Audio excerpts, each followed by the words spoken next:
The geologists tell us it's due to the folding phenomena which gives rise to mountain ranges, and these mountains, they prevent the earth from shaking.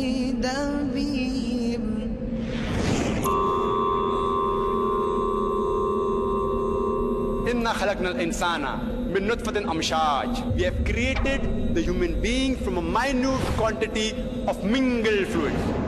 Inna khalaqna al-insana min nutfatin amshaj.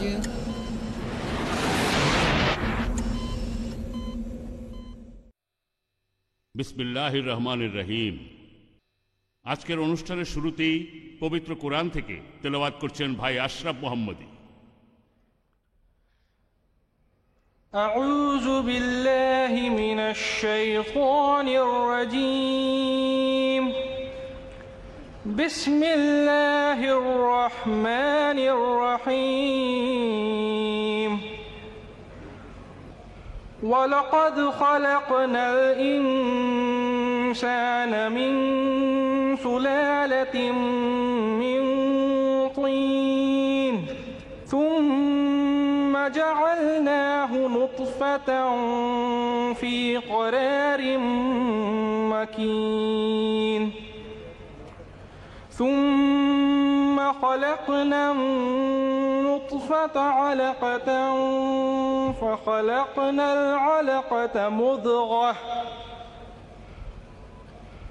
فخلقنا المضغة عظاما فكسونا العظام لحما ثم أنشأناه خلقا آخر فتبارك الله أحسن الخالقين ثم إنكم بعد ذلك لميتون ثم إنكم يوم القيامة تبعثون وَلَقَدْ خَلَقْنَا فَوْقَكُمْ سَبْعَ طَرَائِقَ وَمَا كُنَّا عَنِ الْخَلْقِ غَافِلِينَ وَأَنزَلْنَا مِنَ السَّمَاءِ مَاءً بِقَدَرٍ فَأَسْكَنَّاهُ في الأرض وإنا على ذهاب به لقادرون فأنشأنا لكم به جنات من نخيل وأعناب لكم فيها فواكه كثيرة ومنها تأكلون وشجرة تخرج من طور سيناء تنبت بالدحن وصبغ للآكلين وإن لكم في الأنعام لعبرة نسقيكم مما في بطونها ولكم فيها منافع كثيرة ومنها تأكلون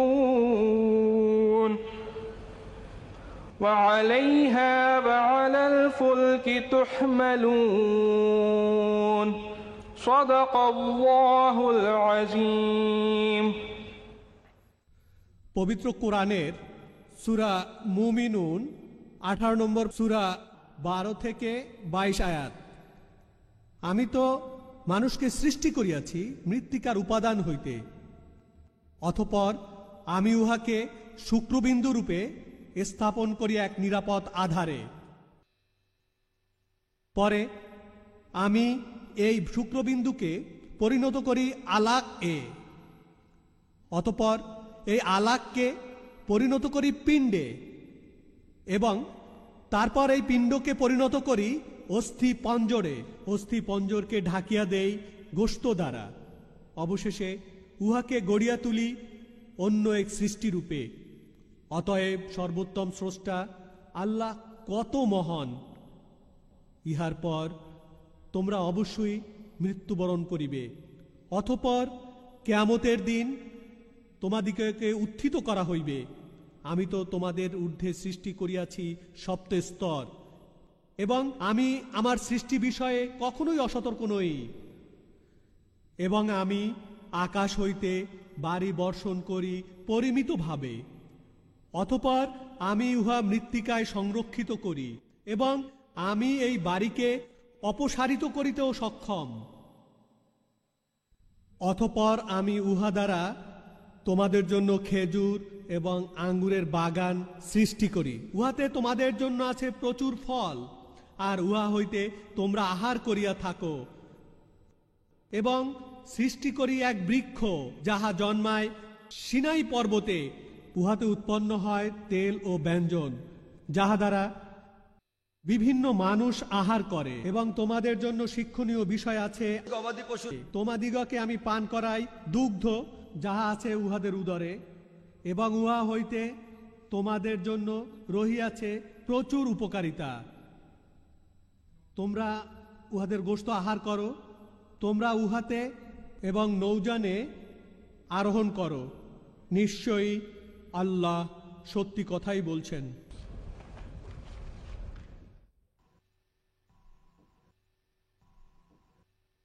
এখানে উপস্থিত সম্মানিত শ্রোতাবৃন্দ, শ্রদ্ধেয় পণ্ডিত গুরুজনেরা আর বিজ্ঞানী যারা আজ উপস্থিত আছেন, অতিথিবৃন্দ যারা মুম্বাইয়ের বাইরে থেকে এসেছেন, বিদেশ থেকে এসেছেন, ভাই ও বোনেরা, আপনাদের সবাইকে স্বাগত জানাচ্ছি। ইসলামিক নিয়মে সবাইকে ইসলামের সার্বজনীন সম্ভাষণে স্বাগত জানাচ্ছি। আসসালামু আলাইকুম। আপনাদের উপর শান্তি বর্ষিত হোক। আজকের এই অনুষ্ঠান পরিচালনা করার জন্য আমি আপনাদের সাথে আছি। ইসলামিক রিসার্চ ফাউন্ডেশন পৃথিবী জুড়ে ইসলামের দাওয়া দিয়ে আসছে। আমাদের ইসলাম ধর্মকে সুন্দরভাবে, সহজভাবে এই পৃথিবীর মুসলমান ও অমুসলিমদের মাঝে প্রচার করছে। যুক্তি, বুদ্ধি আর বৈজ্ঞানিক সত্যের মাধ্যমে আমরা বিভিন্নভাবে ইসলাম ও অন্যান্য ধর্মকে বিশ্লেষণ করি। ডক্টর জাকির নায়েক আমাদের আজকের বক্তা। এখন আমি আপনাদের সামনে ডক্টর নায়েককে পরিচয় করিয়ে দিচ্ছি। আমি খুব অল্প কথায় বলছি। TN medical college, Nair hospital থেকে MBBS পাশ করে বেশ কিছুদিন ডাক্তারি করার পর ডক্টর জাকির আব্দুল করিম নায়েক এখন নিজেকে নিয়োজিত রেখেছেন দাওয়ায়। তার জীবনের প্রধান লক্ষ্য ইসলাম ধর্মের বিভিন্ন বিষয় উপস্থাপন ও ধর্মপ্রচার। পবিত্র কোরআন এবং ইসলামী জীবন দর্শন, এই হল তার পথ চলার অনুপ্রেরণা। বৈজ্ঞানিক সত্যি আর তার পাশাপাশি বিভিন্ন প্রকার যুক্তি ও সুচিন্তিত মতামত দিয়ে ইসলাম ধর্মকে পুঙ্খানুপুঙ্খভাবে বিশ্লেষণ করার মাধ্যমে ডক্টর জাকির নায়েক অকাট্যভাবে ইসলামিক শিক্ষার সত্যতা প্রমাণ করে থাকেন। ডক্টর জাকির নায়েক মুম্বাইয়ে ইসলামিক রিসার্চ ফাউন্ডেশনের প্রেসিডেন্ট। তিনি ইসলাম এবং অন্যান্য ধর্মের উপর একজন আন্তর্জাতিক খ্যাতিসম্পন্ন বক্তা। আমাদের আজকের এই আলোচনা অনুষ্ঠানের বিষয়টা প্রশ্ন আসতে পারে, কেন আমরা এই বিষয়টা বেছে নিলাম? ধর্ম এবং বিজ্ঞান এই দুইটাই আমাদের মানুষ জাতির জন্য খুবই গুরুত্বপূর্ণ বিষয়, হোক সেটা পক্ষে বা বিপক্ষে। বর্তমান যুগে বিজ্ঞানের বিভিন্ন আবিষ্কার আমাদের যুক্তি, বুদ্ধি পৃথিবীর অনেক ধর্মকেই সেকেলে করে ফেলেছে, বাতিল করে দিয়েছে।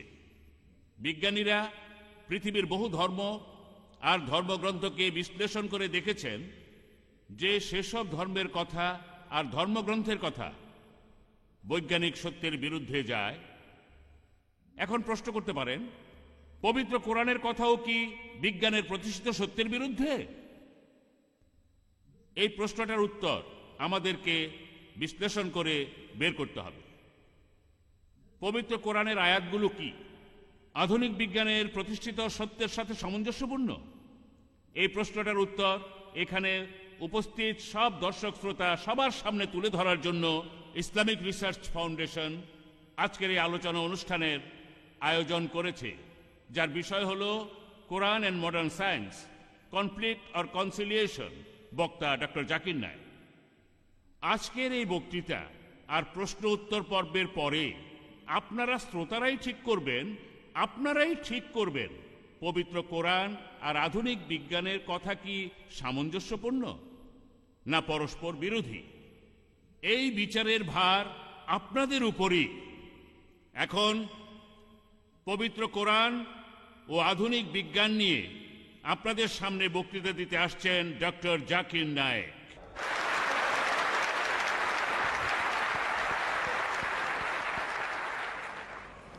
أعوذ بالله من الشيطان الرجيم بسم الله الرحمن الرحيم أولم يرى الذين كفروا أن السماوات والأرض كانتا رتقا ففتقناهما وجعلنا من الماء كل شيء حي أفلا يؤمنون بسم الله الرحمن الرحيم رب اشرح لي صدري ويسر لي أمري واحلل عقدة من لساني يفقهوا قولي। আমার শ্রদ্ধেয় গুরুজনেরা এবং আমার প্রিয় ভাই বোনেরা, আমি আপনাদের সবাইকে স্বাগত জানাই ইসলামিক অভিবাদনে। আসসালামু আলাইকুম ওয়া রাহমাতুল্লাহি ওয়া বারাকাতুহু। আল্লাহর শান্তি, দয়া ও আশীর্বাদ আপনাদের সবার উপর বর্ষিত হোক। আজকের এই অনুষ্ঠানের আলোচনার বিষয়বস্তু হল কোরআন এবং আধুনিক বিজ্ঞান, বিরোধ নাকি সাদৃশ্য। পবিত্র কোরআন হলো সর্বশেষ এবং চূড়ান্ত আসমানি কিতাব, আল্লাহর শেষ আসমানি কিতাব, যেটা নাজিল হয়েছিল সর্বশেষ এবং চূড়ান্ত নবী হযরত মুহাম্মদ সাল্লাল্লাহু আলাইহি সাল্লামের উপর। যদি দাবি করা হয় যে কোনো একটা বই সেটা আল্লাহ তাআলার আসমানি কিতাব, যদি দাবি করা হয় যে সেই বইয়ের কথাগুলো সর্বশক্তিমান ঈশ্বরের, বইটাকে তাহলে সময়ের পরীক্ষায় পাশ করাতে হবে। বিভিন্ন সময়ে বিভিন্ন যুগে বারবার প্রমাণিত হবে যে এটা সৃষ্টিকর্তার বাণী। আগেকার দিনে সময়টাকে বলা হতো অলৌকিক কাজের যুগ, মুজেজা। অলৌকিক কাজ হলো কোনো অস্বাভাবিক ঘটনা, যে ঘটনার কোনো ব্যাখ্যা দেয়া আমাদের পক্ষে সম্ভব নয়। মুজেজা হলো কোনো অস্বাভাবিক ঘটনা যার পেছনে রয়েছে অতি প্রাকৃতিক কোনো শক্তি, সর্বশক্তিমান ঈশ্বর। পবিত্র কোরআন হলো সবচেয়ে শ্রেষ্ঠ অলৌকিক। কিন্তু কোনো আধুনিক মানুষ যদি অলৌকিক কিছু বিশ্বাস করতে যান, তার আগে তিনি সেটা ভালোভাবে পরীক্ষা করে নেন। আলহামদুলিল্লাহ, পবিত্র কোরআন বারবার প্রমাণ করেছে এটা ঈশ্বরের বাণী 1400 বছর আগে। এমনকি আজকের দিনেও আপনারা কোরআনকে পরীক্ষা করে দেখতে পারেন, আর ভবিষ্যতেও। আর এটা সবসময়ই প্রমাণিত হবে যে পবিত্র কোরআন আল্লাহ তাআলার বাণী। কোরআন সবসময়ের জন্য একটা অলৌকিক। ধরুন, কোন লোক যদি দাবি করে যে সে অলৌকিক কাজ করতে পারে, আপনাদের একটা ঘটনা বলি, বাবা পাইলটের ঘটনা। সে বলেছিল যে সে পানির নিচে একটা ট্যাঙ্কের ভিতর 3 দিন ছিল, আর যখন খবরের কাগজের রিপোর্টাররা সেই ট্যাঙ্কটা পরীক্ষা করতে চাইলো, তখন সে বলল, মায়ের জরায়ুকে আপনারা কি কখনো পরীক্ষা করেন? এখানে তো সন্তানের জন্ম হয়। আর তখন সে ওই রিপোর্টারদের ট্যাঙ্কটা আর পরীক্ষা করতে দেয়নি। কোনো আধুনিক মানুষ কি এমন অলৌকিক কাজ মেনে নেবে? যদি পরীক্ষা করা হয় এমন অলৌকিক নিয়ে, তাহলে আপনারাও একমত হবেন যে পিসি সরকার, যিনি পৃথিবীর শ্রেষ্ঠ জাদুকরদের মধ্যে একজন, তাহলে তাকেই বলা হতো এই পৃথিবীর শ্রেষ্ঠ আর জীবিত ঈশ্বর মানব। পরবর্তীতে আসলো সাহিত্য আর কবিতার যুগ। মুসলিম আর অমুসলিম উভয়ই স্বীকার করত যে পবিত্র কোরআন হলো পৃথিবীতে আসা এ পর্যন্ত সবচেয়ে শ্রেষ্ঠ সাহিত্যকর্ম। আর পবিত্র কোরআনেই চ্যালেঞ্জ করা হয়েছে। সূরা আল বাকারায় 23 নম্বর ও 24 নম্বর আয়াত উল্লেখ আছে, وَإِن كُنتُمْ فِي رَيْبٍ مِّمَّا نَزَّلْنَا عَلَى عَبْدِنَا, আমি আমার বান্দার প্রতি যাহা অবতীর্ণ করিয়াছি তাহাতে তোমাদের কোনো সন্দেহ থাকিলে فَأْتُوا بِسُورَةٍ مِّن مِّثْلِهِ তোমরা ইহার অনুরূপ কোন সূরা আনয়ন করো, وَادْعُوا شُهَدَاءَكُم مِّن دُونِ اللَّهِ إِن كُنتُمْ صَادِقِينَ। এবং তোমরা যদি সত্যবাদী হও তবে আল্লাহ ব্যতীত তোমাদের সকল সাহায্যকারীকে আহ্বান করো, যদি তোমাদের সন্দেহ থাকে এবং সত্যবাদী হও। فَإِن لَّمْ تَفْعَلُوا যদি আনয়ন না করো وَلَمْ تَفْعَلُوا এবং কখনোই করিতে পারিবে না, فَاتَّقُوا النَّارَ الَّتِي وَقُودُهَا النَّاسُ وَالْحِجَارَةُ أُعِدَّتْ لِلْكَافِرِينَ। তবে সেই আগুনকে ভয় করো কাফিরদের জন্য যাহা প্রস্তুত করিয়া রাখা হইয়াছে, মানুষ ও পাথর হইবে যাহার ইন্ধন। যদি কোনো লোক এই চ্যালেঞ্জটা গ্রহণ করে চেষ্টা করে, তবে একটা কথা, যে সূরাটা লেখা হবে সেটা হবে আরবিতে। কিছু সূরা আছে যেগুলো আয়াতের সংখ্যা বেশি হলে 3টা অথবা মাত্র 3টা বাক্য। যে সূরাটা লেখা হবে সেটা হবে আরবিতে, আর ভাষা হবে পবিত্র কোরআনের ভাষার মতোই পবিত্র। ভাষা হবে মহান পবিত্র কোরআনের মতো। পবিত্র কোরআনের ভাষা হলো একটা অলৌকিক অনতিক্রম ব্যাখ্যার মতো। কোরআনে রয়েছে সর্বোচ্চ অলংকার, আর একই সাথে কোরআনে একটা ছন্দ আছে। যখন আমরা কেউ অন্য কারো প্রশংসা করতে চাই, তখন আমরা সত্য থেকে দূরে সরে যাই। আর এ কথার সুন্দর একটা উদাহরণ হলো, আমরা যখন হিন্দি সিনেমাগুলো দেখে থাকি, যখন নায়ক তার নায়িকার প্রশংসা করে আর তাকে খুশি করে বলে, मैं तुम्हारे लिए চাঁদ तोड़ के लेके आऊंगा, मैं तुम्हारे लिए सितारे तोड़ के लेके आऊंगा, আমি তোমার জন্য আকাশের চাঁদ নিয়ে আসবো, তোমার জন্য তারা নিয়ে আসবো। যতই কোনো মানুষের প্রশংসা করতে যাবেন, ততই আপনি সত্য থেকে দূরে সরে যাবেন। আলহামদুলিল্লাহ, যদিও কোরআনে প্রচুর ছন্দ আছে, কোরআন কখনোই সত্য থেকে দূরে সরে যায়নি। পৃথিবীর অনেক মানুষই কোরআনের সূরার মতো সূরা লিখতে চেয়েছিল, কিন্তু তারা চরমভাবে ব্যর্থ হয়েছে। এখন পর্যন্ত কেউ এটা করতে পারেনি, আর ভবিষ্যতেও ইনশাআল্লাহ কেউ কোরআনের সূরার মতো সূরা লিখতে পারবে না। কিন্তু ধরুন আমি আপনাদের বললাম একটা ধর্মগ্রন্থের কথা, যেখানে খুব কাব্যিকভাবে বলা আছে যে পৃথিবী হচ্ছে সমতল। কোনো আধুনিক মানুষ কি সেটা বিশ্বাস করবে না করবে না? কারণ এখনকার যুগ সাহিত্য আর কাব্যের যুগ নয়। বর্তমানে পৃথিবীতে চলছে বিজ্ঞান আর প্রযুক্তির যুগ। তাই আজকে আমরা দেখব পবিত্র কোরআন আর আধুনিক বিজ্ঞানের মধ্যে কোনো বিরোধ রয়েছে নাকি সাদৃশ্য। পবিত্র কোরআন আর আধুনিক বিজ্ঞান এরা কি পরস্পর বিরোধী নাকি সামঞ্জস্যপূর্ণ? একজন বিখ্যাত পদার্থবিজ্ঞানী অ্যালবার্ট আইনস্টাইন, যিনি নোবেল পুরস্কার পেয়েছিলেন, তিনি বলেছেন, ধর্ম ছাড়া যে বিজ্ঞান সেটা হলো পঙ্গু, আর বিজ্ঞান ছাড়া যে ধর্ম সেটা হলো অন্ধ। আমি কথাটা আবারও বলছি। অ্যালবার্ট আইনস্টাইন বলেছেন যে ধর্ম ছাড়া বিজ্ঞান সেটা হলো পঙ্গু, আর বিজ্ঞান ছাড়া যে ধর্ম সেটা হলো অন্ধ। আপনাদের মনে করিয়ে দেই, পবিত্র কোরআন কোনো সায়েন্সের বই নয়। SCIENCE, এতে রয়েছে নিদর্শন বা সাইন, SIGNS, আর এই বইয়ে আছে আয়াত। পবিত্র কোরআনে আছে 6000-এরও বেশি নিদর্শন, 6000-এরও বেশি আয়াত, যেগুলোর মধ্যে 1000-এরও বেশি আয়াতে বিজ্ঞানের কথা বলা হয়েছে। কিছু কিছু মানুষ আছে যারা বিশ্বাস করে কোরআনের মাত্র একটা আয়াত শুনেই। কিছু কিছু মানুষ হয়তো 10টা নিদর্শন দেখে কোরআনকে বিশ্বাস করে, কারো হয়তো লাগে 100টা, আর হয়তো আপনি কোনো মানুষকে 1000টা নিদর্শন দেখাবেন, তারপরও সে সেটা বিশ্বাস করবে না।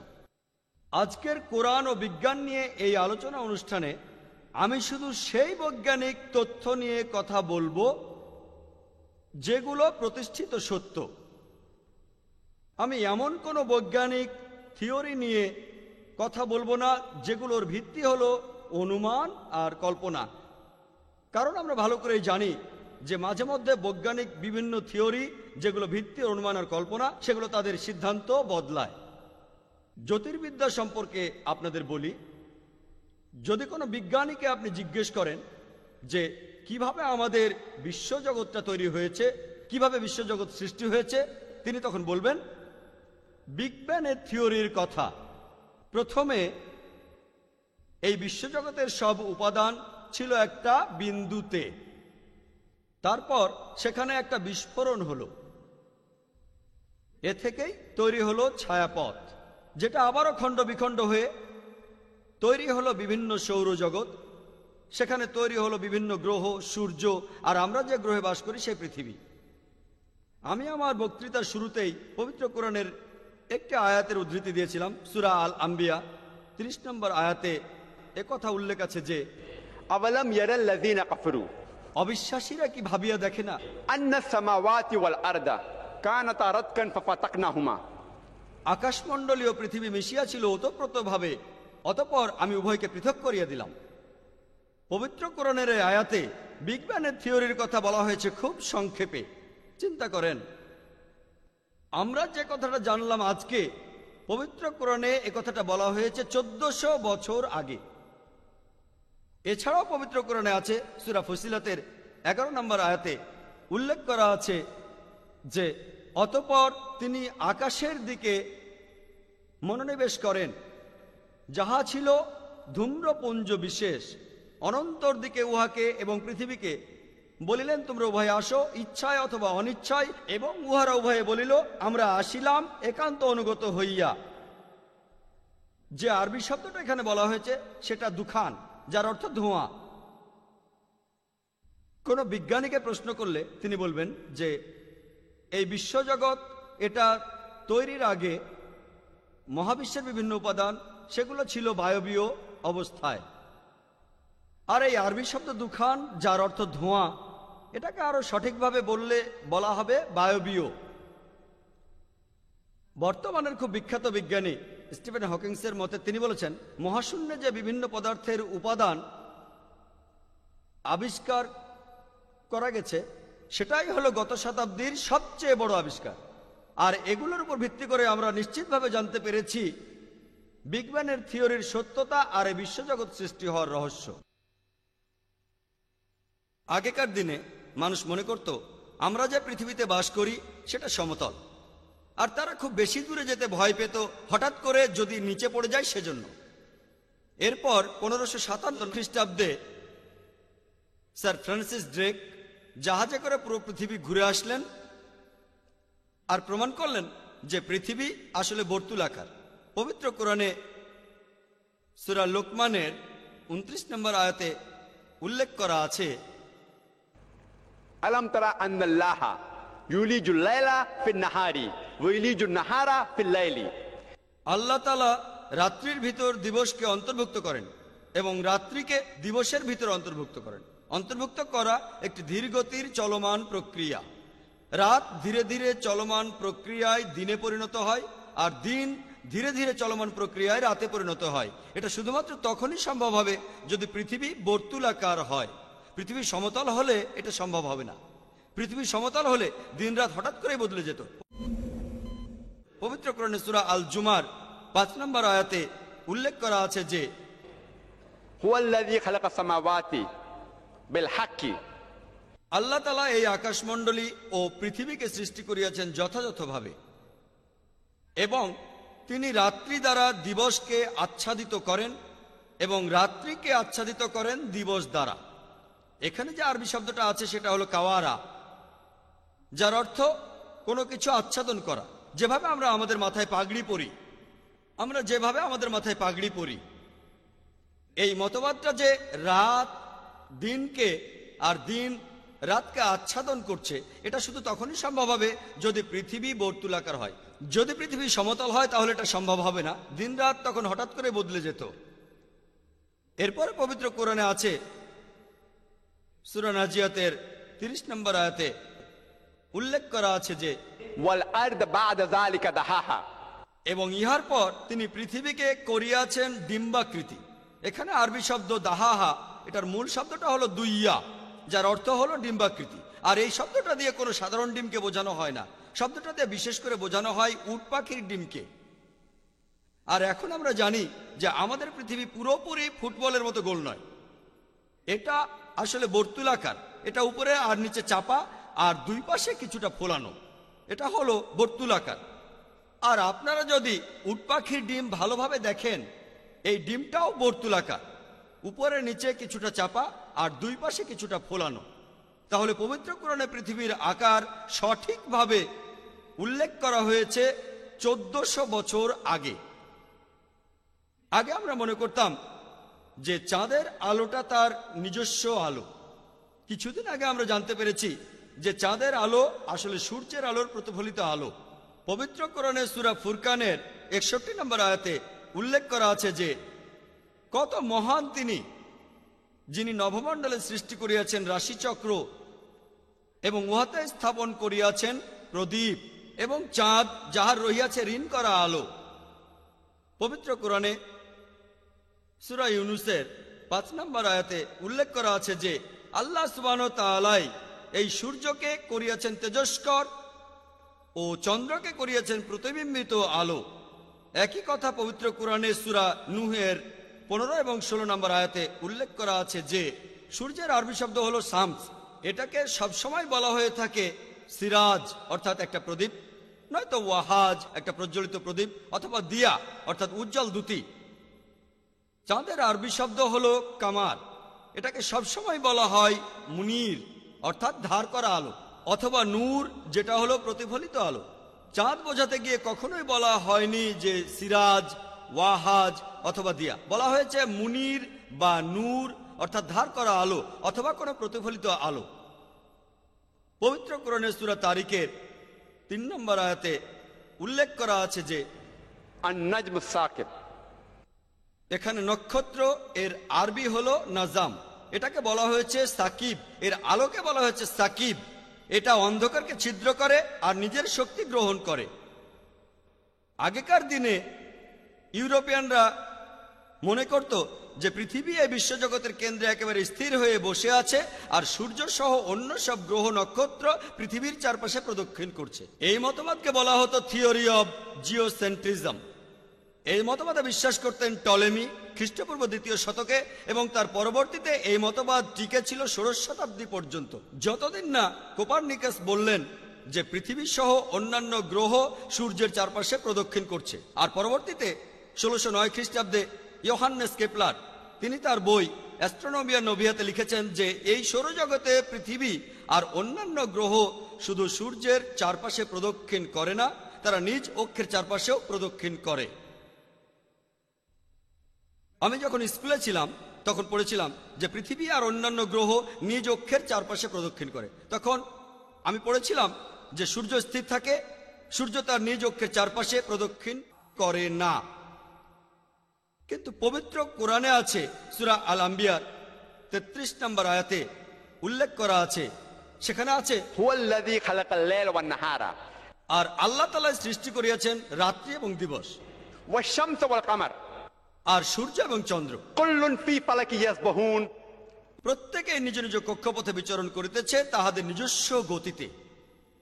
এখানে আরবি শব্দটা ইয়াজ বাহুন, এটা এসেছে মূল শব্দ সাবাহা থেকে, যেটা দিয়ে চলন্ত কোনো কিছুর গতিকে বোঝানো হয়।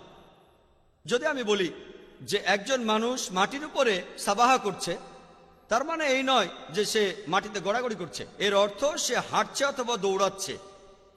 যদি আমি বলি যে একজন মানুষ পানিতে সাবাহা করছে, তার মানে এই নয় যে সে ভেসে আছে, এটার অর্থ সে সাঁতার কাটছে।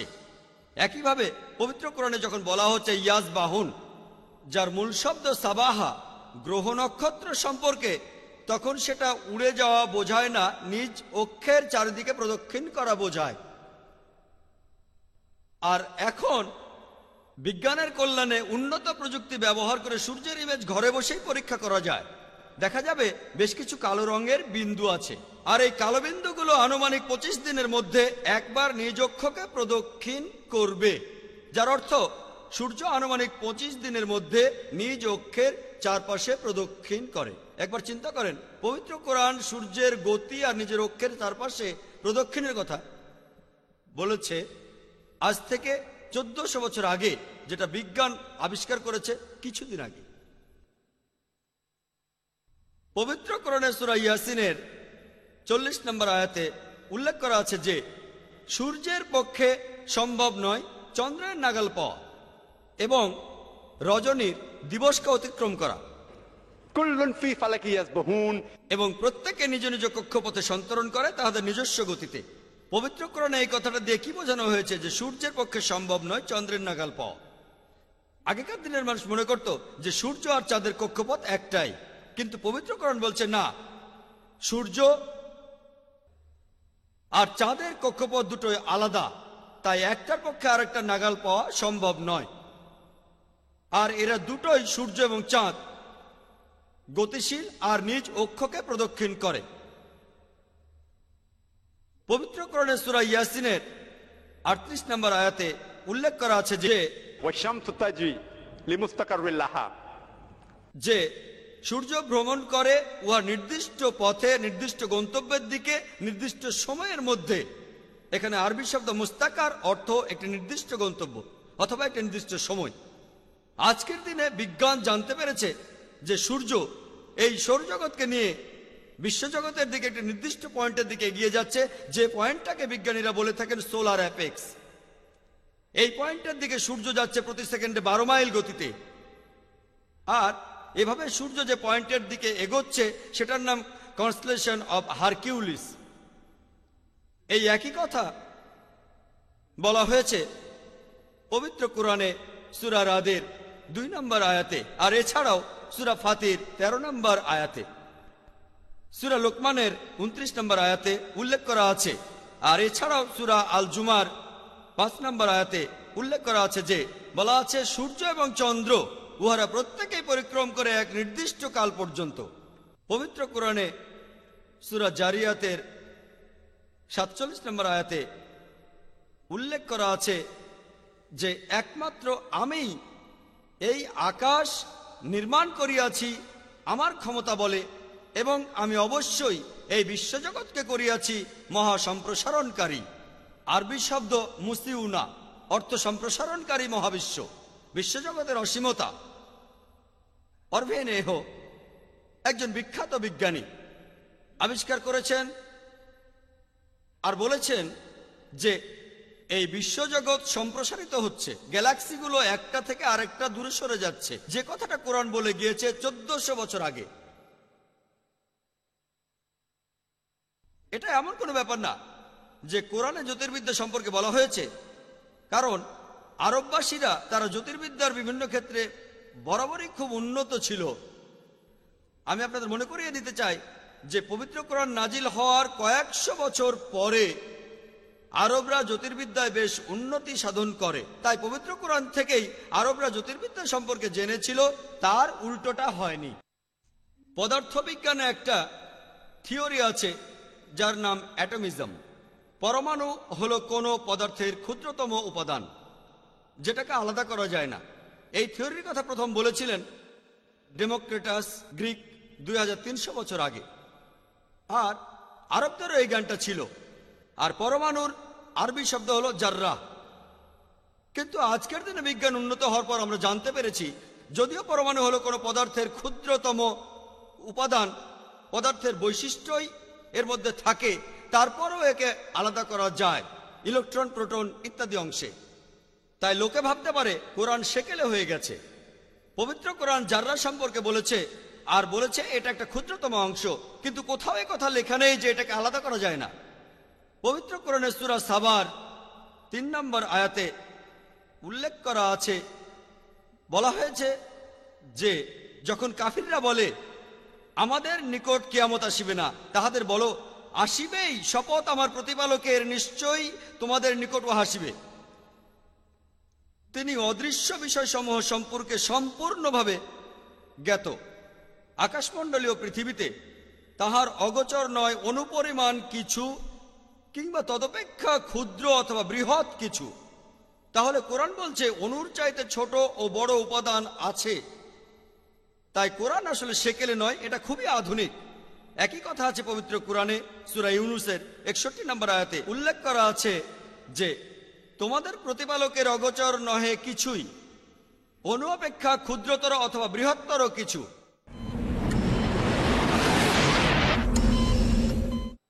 এবার ভূগোল সম্পর্কে বলি।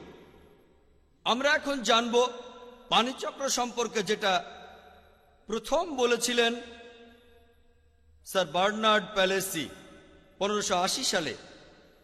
তিনি ব্যাখ্যা করেছেন কিভাবে সমুদ্র থেকে বাষ্প হয়ে যায়, কিভাবে মেঘ তৈরি হয়, কিভাবে মেঘ উপরে উঠে যায়, কিভাবে সেখান থেকে বৃষ্টি হয়, বৃষ্টির পানি তারপর সমুদ্রে যায়, এইভাবেই পানিচক্র পূর্ণ হয়।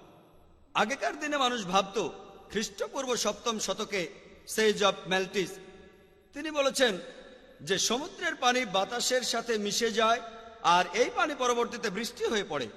মানুষ আগে বুঝতে পারত না যে মাটির নিচের পানি সেটা কিভাবে আসে।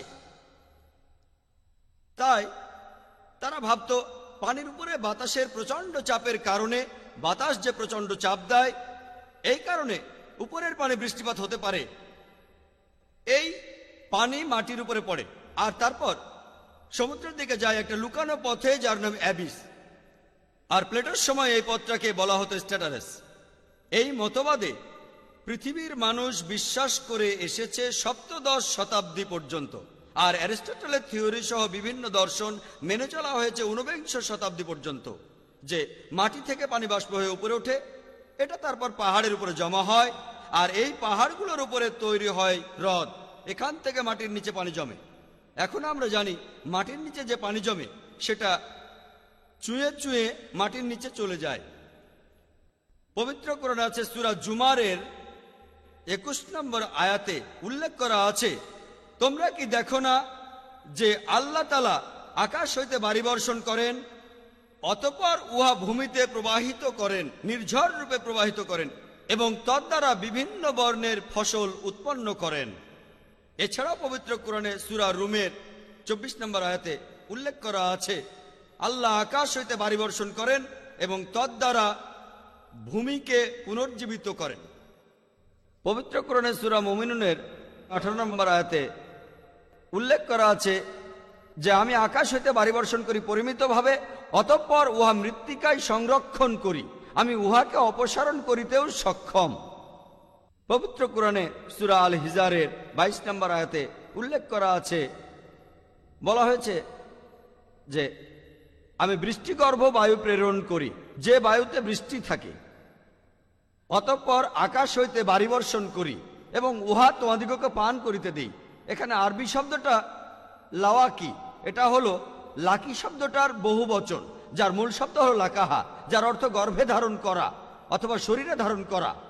বাতাস চারদিক থেকে এসে মেঘগুলোকে বৃষ্টিগর্ভে রূপান্তরিত করে, তারপরে বৃষ্টিপাত হয়। বাতাসের কারণে মেঘগুলো একত্রিত হয়, প্রচন্ড চাপের সৃষ্টি হয়, বজ্রপাতের সৃষ্টি হয়, তারপর মেঘ থেকে বৃষ্টিপাত হয়। পবিত্র কোরআন সম্পূর্ণ পানিচক্রের কথা বলেছে, কিভাবে পানি বাষ্প হয়, কিভাবে মেঘ তৈরি হয়, কিভাবে ঘনীভূত হয়, কিভাবে বৃষ্টিপাত হয়, কিভাবে পানি সমুদ্রে ফিরে। অনেক জায়গায় বলা আছে। সূরা নূরের 43 নম্বর আয়াতে উল্লেখ করা আছে, সূরা নাবার 12 নম্বর আয়াত থেকে 14 নম্বর আয়াতে, আর এছাড়াও সূরা রুমের 48 নম্বর আয়াতে উল্লেখ করা আছে। পবিত্র কোরআনে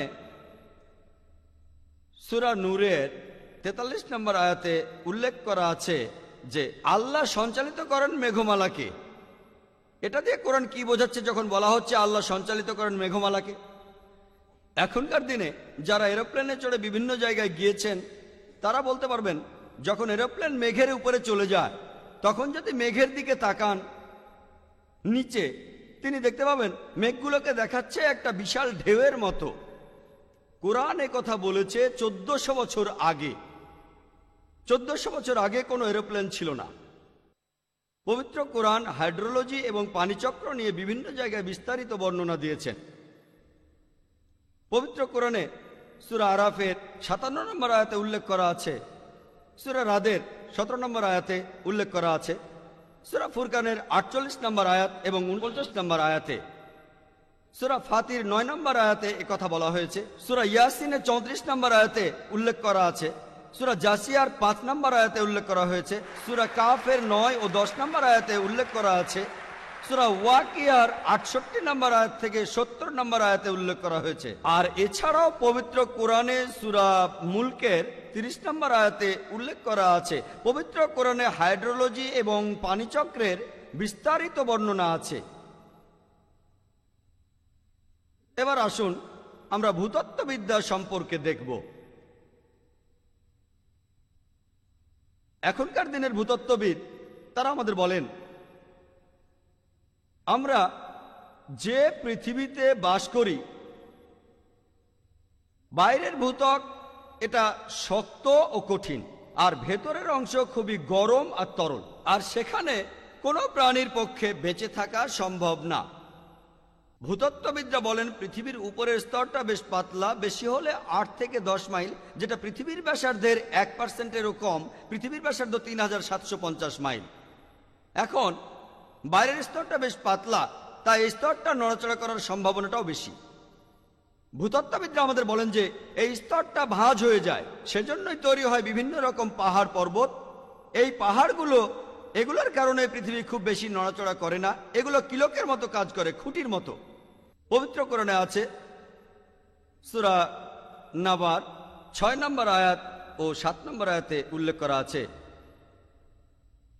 আমি এই ভূমিকে করিয়াছি সজ্জা والجبال أوتادا এবং পর্বতসমূহকে করিয়াছি কিলক। এখানে আরবি শব্দ আওতাদ অর্থ কিলক, অর্থ খুঁটি। এটা আমরা সেদিন আবিষ্কার করেছি। পবিত্র কোরআনে সূরা গাশিয়ার 19 নম্বর আয়াতে উল্লেখ করা আছে।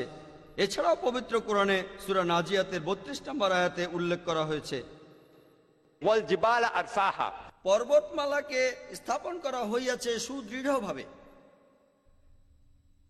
জিওগ্রাফির উপর একটা বই আছে, দি আর্থ। বইটা খুবই বিখ্যাত, আর পৃথিবীর অনেক ইউনিভার্সিটিতে জিওগ্রাফির জন্য এই বইটা পড়ানো হয়ে থাকে, অনেক দেশেই। এই বইটার লেখকদের মধ্যে একজন হলেন ফ্র্যাঙ্ক প্রেস, আর তিনি এই বইটার ভেতরে পাহাড় পর্বতের উপর বেশ কিছু ছবি দিয়েছিলেন, সেগুলো ছিল নিচের দিকে সোচালো। তার মতে পাহাড় পর্বতের কাজ হলো পৃথিবীর উপরের স্তরটাকে স্বাভাবিক রাখা। কোরআনেও একই কথা বলা আছে, একই তথ্য আছে সূরা আম্বিয়ার 31 নম্বর আয়াতে কথা বলা হয়েছে। এছাড়াও পবিত্র কোরআনে সূরা লুকমানের 10 নম্বর আয়াতে উল্লেখ করা হয়েছে। এছাড়াও সূরা নাহালের 15 নম্বর আয়াতে উল্লেখ করা হয়েছে যে পৃথিবীতে স্থাপন করিয়াছেন সুদৃঢ় পর্বতমালা, যাহাতে পৃথিবী আন্দোলিত না হয়। পবিত্র কোরআনে পাহাড় পর্বতের কাজের কথা বলা হয়েছে 1400 বছর আগে, যেটা আমরা আবিষ্কার করলাম সেদিন। সমুদ্র সম্পর্কে বিভিন্ন তথ্য পবিত্র কোরআনে আছে। সূরা ফুরকানের 53 নম্বর আয়াতে উল্লেখ করা হয়েছে, আল্লাহ সুবহানাহু ওয়া তাআলা দুই দরিয়াকে মিলিতভাবে প্রবাহিত করিয়াছেন, একটা মিষ্টি ও সুপেয় এবং অপরটি লোনা ও খর, এবং উভয়ের মধ্যে রাখিয়ে দিয়েছেন এক বারজাক অন্তরায়, যাহা অতিক্রম করা নিষিদ্ধ। কোরআনে আরো বলা আছে, সূরা রহমানের 19-20 নম্বর আয়াতে বলা হয়েছে যে مرج البحرين يلتقيان بينهما برزخ لا يبغيان আল্লাহ তাআলা প্রবাহিত করেন দুই দরিয়া, যাহারা পরস্পর মিলিত হয় এবং উহাদের মধ্যে রহিয়াছে এক অন্তরায়, যাহা অতিক্রম করতে পারে না। এখানে আরবি শব্দটা বারজাক, অর্থ একটা অন্তরায়, আর বলা হয়েছে مرج البحرين يلتقيان অর্থাৎ দুই দরিয়ার প্রবাহিত পানি পরস্পর মিলিত হয়। আগেকার দিনের বিশেষজ্ঞরা তারা বুঝতে পারতেন না দুই দরিয়ার পানিকে নিয়ে এমন দুই কথা বলা হচ্ছে কেন। বলা হচ্ছে যে তারা পরস্পর মিলিত হয়, আবার বলা হচ্ছে তাদের মধ্যে অন্তরায় আছে। কোরআন সম্পর্কে বিশেষজ্ঞরা বলতে পারতো না যে এখানে আসলে কি বোঝানো হচ্ছে। বর্তমানে আমরা আধুনিক বিজ্ঞানের সাহায্যে জানতে পেরেছি যে এদের মধ্যে একটা তির্যক অন্তরায় আছে।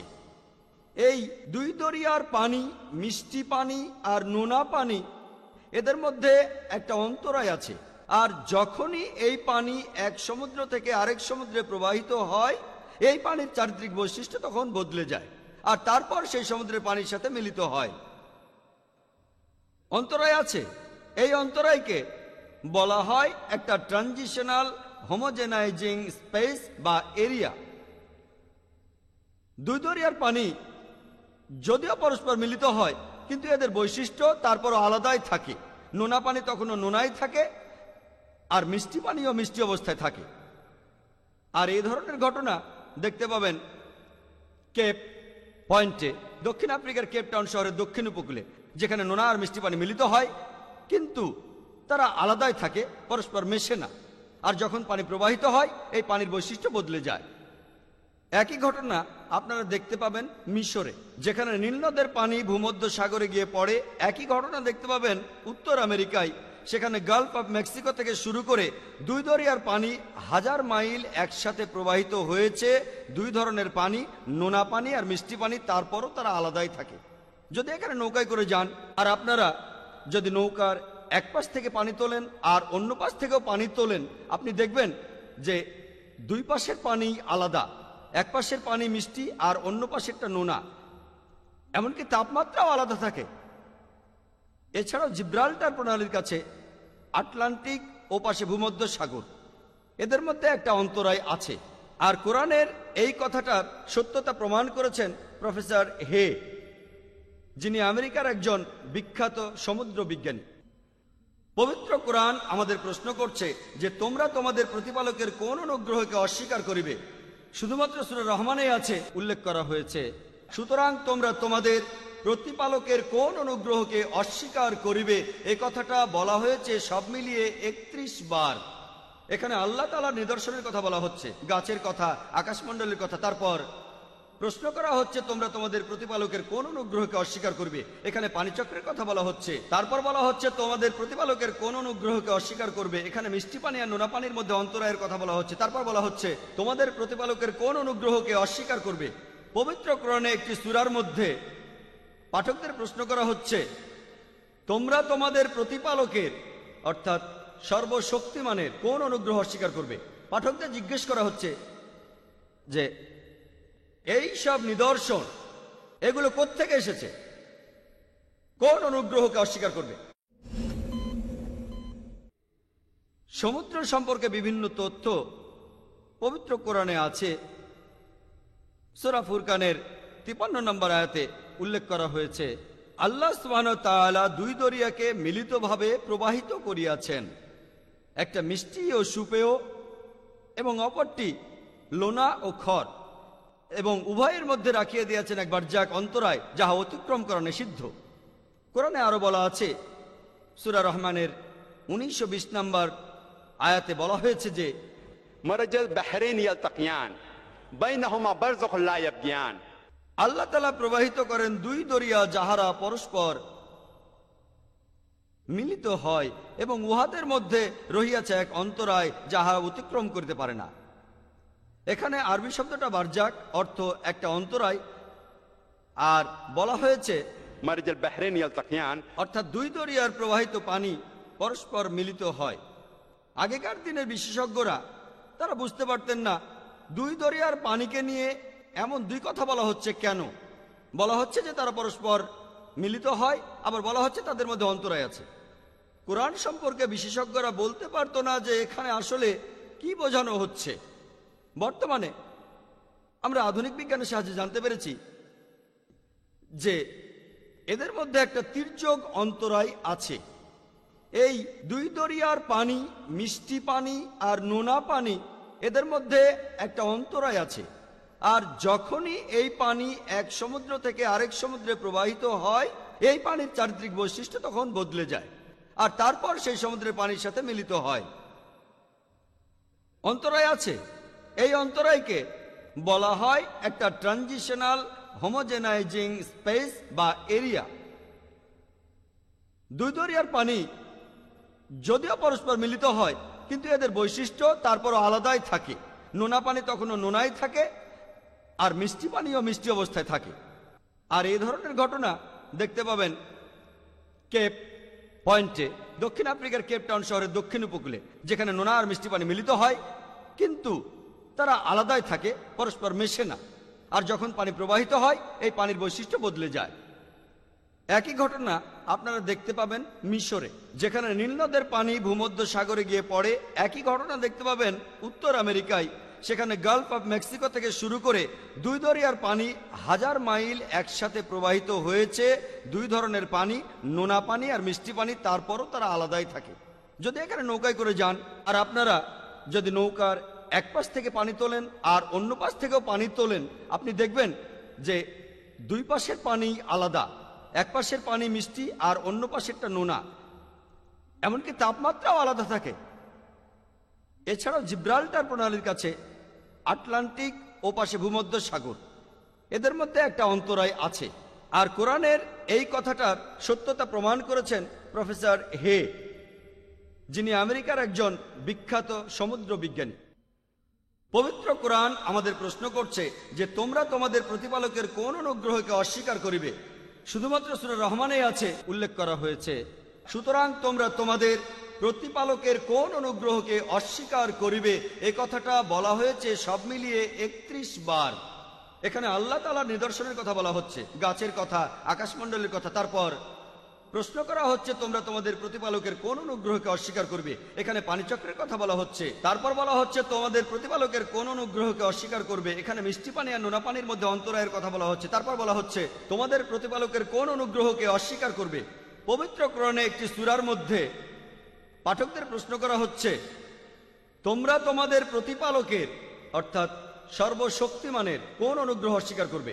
পাঠকদের জিজ্ঞেস করা হচ্ছে যে এই সব নিদর্শন এগুলো কোত্থেকে এসেছে, কোন অনুগ্রহকে অস্বীকার করবে। এছাড়াও জীববিদ্যার ক্ষেত্রে পবিত্র কোরআনে সূরা আম্বিয়ার 30 নম্বর আয়াতে উল্লেখ করা আছে যে ওয়াজআলনা মিনাল মাই কুল্লা শাইইন হ্যায়, আমি প্রাণবান সমস্ত কিছু সৃষ্টি করিলাম পানি হইতে, তবু কি উহারা ঈমান আনিবে না। চিন্তা করেন, সেই আরবের মরুভূমিতে যেখানে পানি পাওয়াটাই খুব কষ্টের, আর কোরআন বলছে সমস্ত জীবজন্তু পানি থেকে তৈরি হয়েছে। কে এই কথা বিশ্বাস করবে? কোরআনে অন্য কিছু লেখা থাকলে মানুষ হয়তো বিশ্বাস করতো। পানি, যেখানে পানির অভাব, সেখানে কোরআন বলছে 1400 বছর আগে সব জীবজন্তু সৃষ্টি হয়েছে পানি থেকে। এখন আমরা জানতে পারি যে সাইটোপ্লাজম হলো যে কোনো প্রাণীকোষের সবচেয়ে মৌলিক উপাদান। এর 80%ই হলো পানি।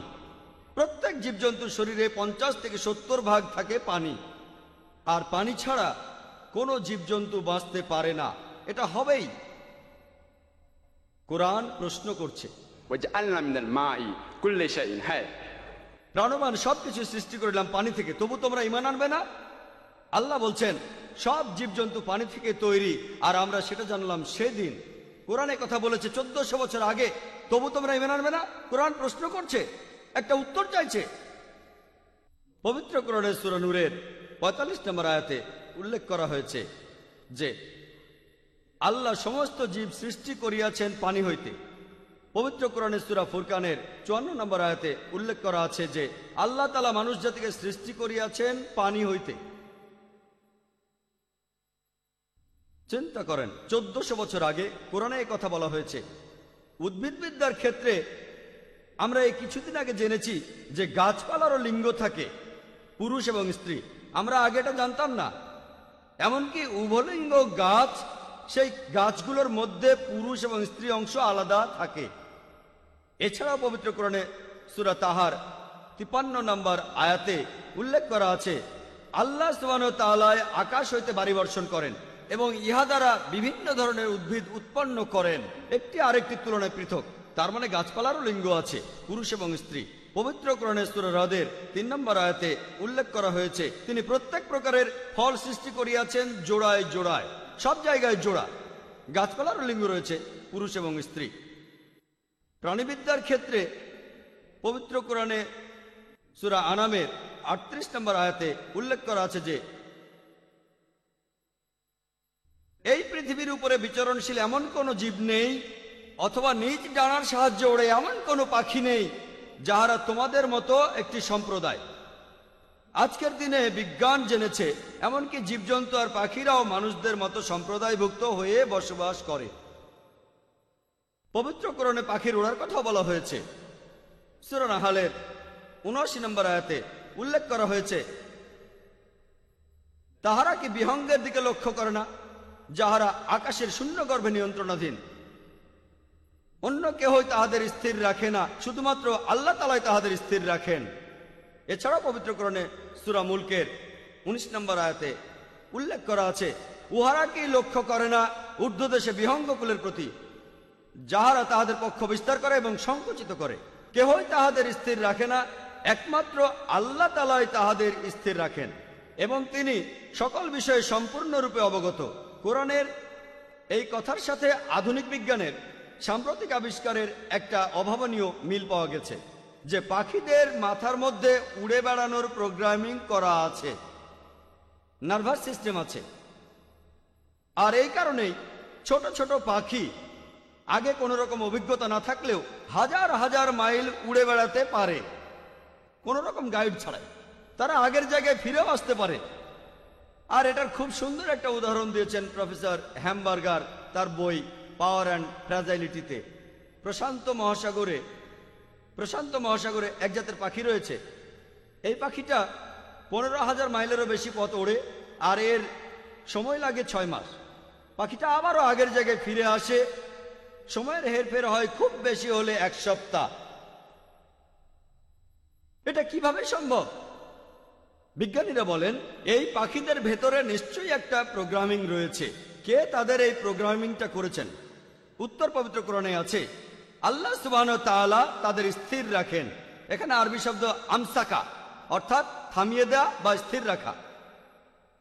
পবিত্র কোরআনে সূরা নাহলের ৬৮ ও ৬৯ নম্বর আয়াতে উল্লেখ করা আছে যে তোমাদের প্রতিপালক মৌমাছিকে নির্দেশ দিয়েছেন,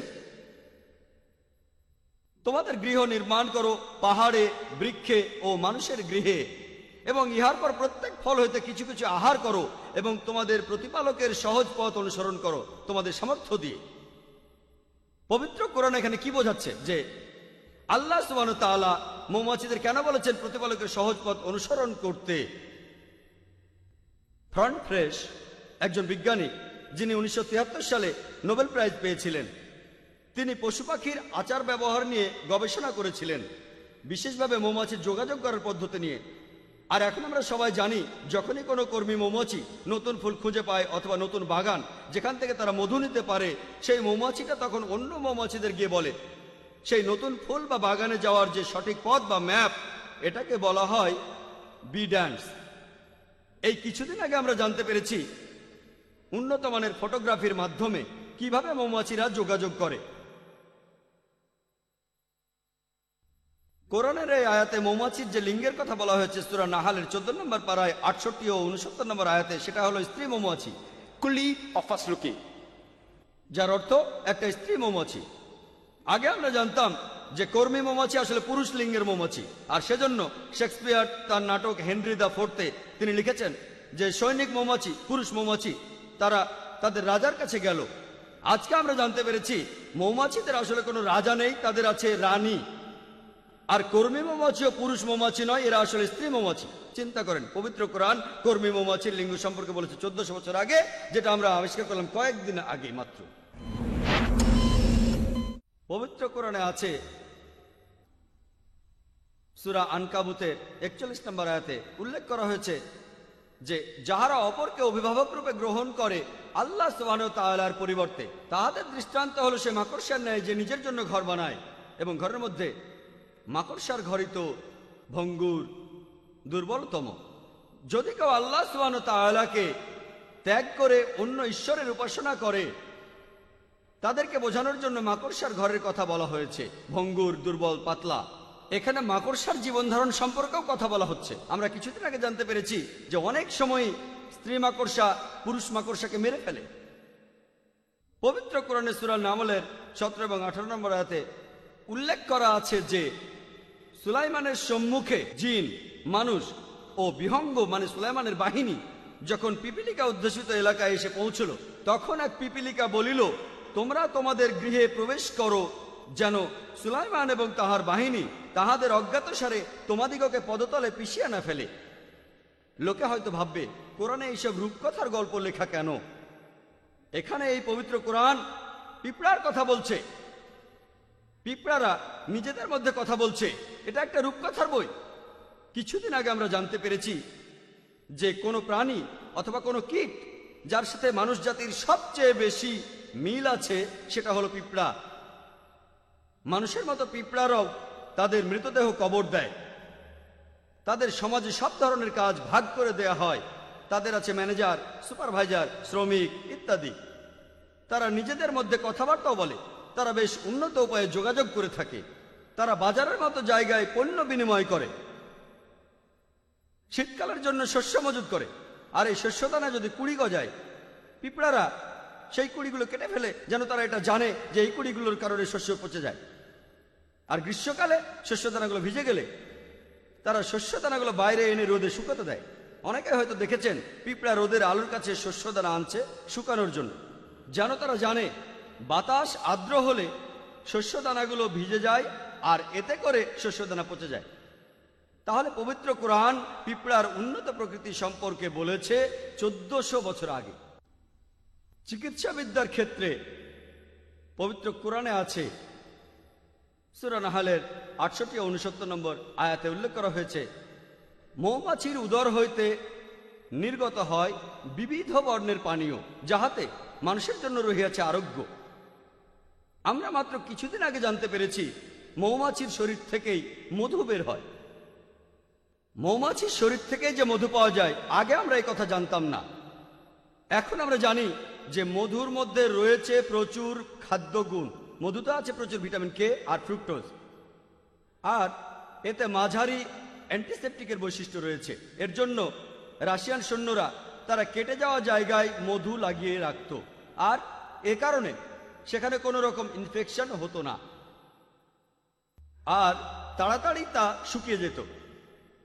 যদি কোনো মানুষ ভোগেন কোনো অ্যালার্জিতে, গাছের ব্যাপারে অ্যালার্জি, যদি সেই গাছের মধু সেই লোককে খাওয়ানো হয়, তাহলে তার এই অ্যালার্জি আস্তে আস্তে কমে যাবে। শরীরবিদ্যার ব্যাপারে ইবনে নাফিসের কথা বলি, যিনি পবিত্র কোরআন নাজিল হওয়ার 600 বছর পরে রক্ত সঞ্চালন প্রক্রিয়া আবিষ্কার করেন।